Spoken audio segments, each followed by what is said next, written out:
racing, so that means they have to go in the roundabout. There'll be drifting going on and definitely be some smash-ups. We're gonna have to see how many of these cars can make it until the end. Brian, it's pretty difficult to get around that flagpole at speed as we take a look at our General Tire starting grid. Well, particularly early on, as you take a look at the starting grid, as Ken said. But the thing about it, early on, when all these cars are bunched up, that makes it really, really tough. Now, for all intents and purposes, you run a half of a figure eight. At some point in time, as Julie called it, the roundabout. Doesn't happen on the first lap, it'll happen here in the second one. Yeah, that tractor tire with the flagpole right in the middle, they will go around that. So, as Brian mentioned, we head down to the figure eight portion of the track on board with Keith Sebo. And as you can see, these cars are set up, man, and they are flying. They are getting it on pretty good. And here we go around the flagpole. Lap one is always sketchy. It's going to be good. And there is plenty of contact to be had, no doubt about it. Look at how clean everybody gets in and out. Kind of like that circle there in Indianapolis, man. Hey, they got a lot of those roundabouts down there now. Big Todd Wilson hanging on, man. He just left-handed it, baby. No problem. Looks like he's on a Sunday drive. We've been on board with Todd Wilson before, and it's kind of weird. He makes it look so easy as he drives with that left hand, right hand just kind of hanging out on the seat there, that arm. Great onboard shot for the flagpole. That's right. The camera right there on the flagpole. You can see that car bumping, kind of rotated it around a little bit. Look at these guys battling for the lead. Dennis Sparta and Nathan Nemitz. Dennis Sparta in the 03 said there's an absolute strategy to this thing, and he's out here making it happen right now. Following up there alongside is Mark Bronstad in that third spot. He's from Rockford, Minnesota. Again, watch the strategy making their way around the pole. As you can see right there, it looks like they're just driving around the pole for now. We have seen it where they'll back them in around the pole, keep the car sideways, stand on the gas, and drive out. But for now, they're just choosing to drive around it. You got to think in your mind, if you listen to that Mark Bronstad onboard camera shot there, that these things are geared properly. Probably got a real tall third member on board again with Big Todd Wilson. Again, he always just makes it look easy. Watch how his eyes are kind of scoping out the whole track surface at whatever part of the track he happens to be on. Spinning that head around like the Exorcist. No head and neck restraint device on that one. Dennis Barta still out front, kind of making it look easy and playing chase, of course. Nathan Nemitz machine. These cars, typically a figure eight car. Needless to say, they're set up to turn left and right. A great move by the 87 right there. Drove right underneath his fellow competitor. That was Todd Wilson with a nice inside move around the flagpole. Big Todd, and if you talk to these guys, some of our past winners, they'll tell you that starting on the pole is not always the best thing to do. As long as you can get in that top 5 or 6 group, you're in pretty good shape because there's always that chance, particularly when you get into lap traffic, Ken, that they can have problems.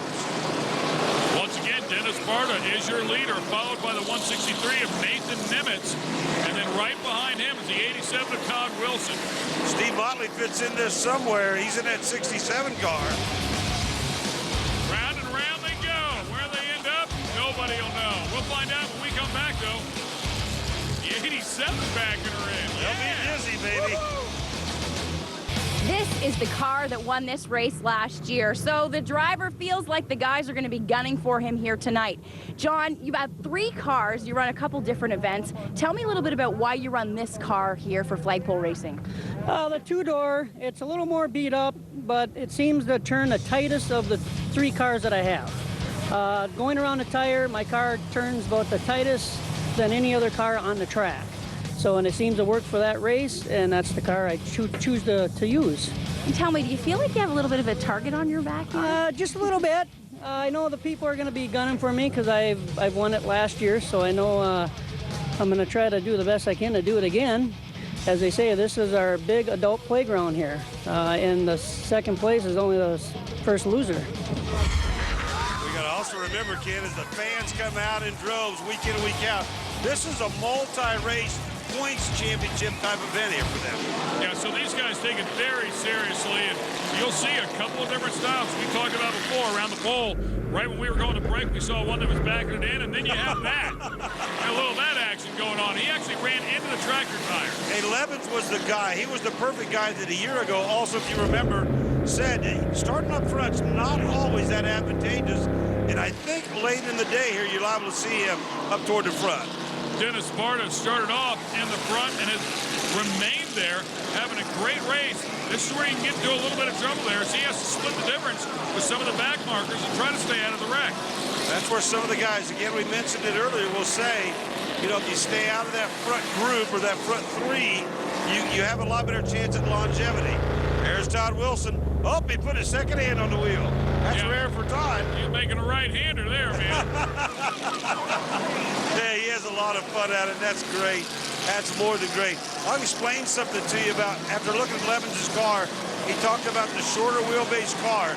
Naturally, wow, that 1987 is going to make a bunch of loops.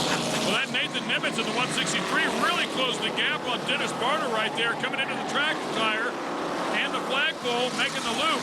I mean, he's right there. If Dennis Sparta makes any sort of mistake at all, the 163 of Nimitz is going to be all over him. And listen to both those cars, both those front two cars.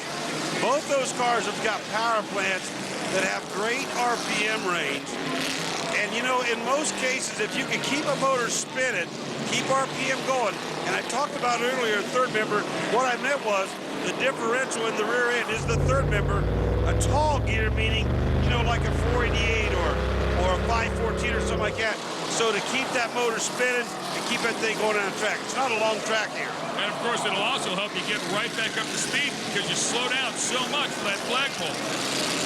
So Barta just making it look easy here so far. But again, he's got tight competition on board here with Keith Sebo's machine as he goes kind of easy around the flagpole, the conservative route, but he never hit anything. There's that 103, and he is getting into traffic. We like to call them back markers, but at the end of the day, Ken, they're just the slower cars, if you will. That's Keith Sebo, the 97. Wasn't giving it up easy there. Wanted to hang on to every inch of real estate he possibly can. But as we watch Barta, he turns that car way tight coming in. So he really protects the bottom line to not open it up and get pushed out of the groove. One more lap. If he can hang on here, he's going to pick up the win. Nimitz tried to give him a little bump there, but it did not work out. And again, one of the cars that has spun out, that's the 81 machine of Jason Larson. But this race all belongs to Dennis Barta here today. It was Larson who got in between first and second place.